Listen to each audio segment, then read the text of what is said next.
Does Revelation 5:9 prove that all kinds of cultural expressions will be in heaven?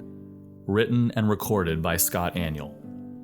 A passage often cited by evangelicals to prove that every cultural expression is legitimate, since people from every nation will be admitted into heaven, is Revelation 5:9.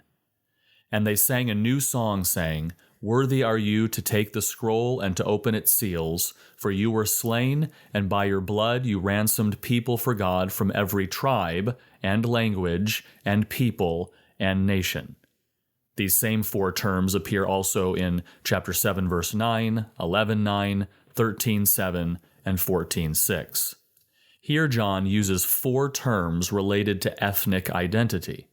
But it is important to recognize that John uses the terms not to emphasize cultural distinctions between various people groups, but rather to signify all peoples without national or cultural distinctions. For example, Mounce states of the terms in this verse, quote, "It is fruitless to attempt a distinction between these terms as ethnic, linguistic, political, etc. The seer is stressing the universal nature of the church, and for this purpose piles up phrases for their rhetorical value." In other words, terms like ethnos, nation, phile, tribe, glossa, language, and laos, people, do not refer to the culture or behavior of people, but rather to the people themselves, and ethnic distinctions among people in heaven will be absent. MacLeod summarizes common definitions for such ethnicity-related terms. Quote, 1. The word tribe, phile, denotes a group bound together by common descent or blood relationship. In the New Testament, most references are to the tribes of Israel. In Revelation 5:9, the word includes the redeemed from the Gentile world, which also includes tribal groups. Bauer, Arndt, and Gingrich say that phile means, quote, a subgroup of a nation characterized by a distinctive bloodline or tribe. 2. Tongue, glossa, refers to a people group distinguished by their language.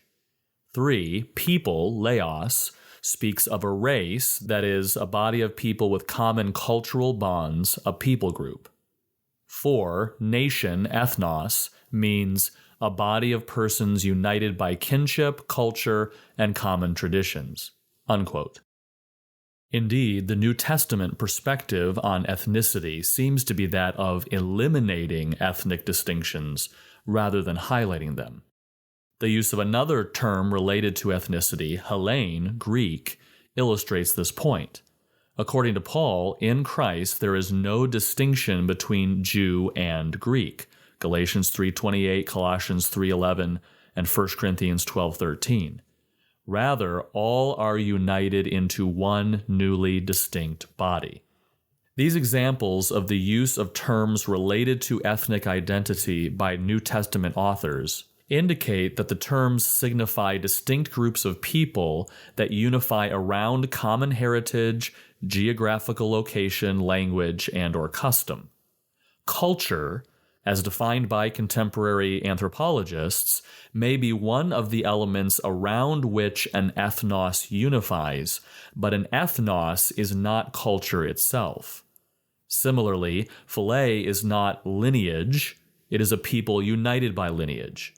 Likewise, although glossa is used to specifically designate languages, in these cases it is used metaphorically to signify people united by a common language. In the same way, laos and ethnos identify groups united by politics or culture, but they do not equal culture itself. Thus, while it is certainly possible and even probable that lots of different kinds of cultural expressions will be present in the worship of heaven, there is no scriptural proof of this, and there is certainly no proof that all cultural expressions will be there.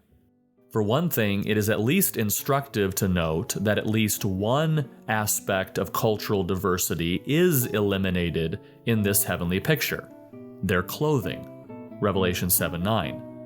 All of these people from various tribes, peoples, and nations are wearing the same thing, white robes. Where is the cultural diversity in that? So while I would never assert with certainty that there will be only one kind of musical expression in heavenly worship, the fact that all people are wearing the same thing at least allows for that possibility. I should also quickly say that I have no idea what the worship will sound like. My guess is that it will be distinct from anything we know here on Earth, but that is only a guess. You can read this essay at g3min.org.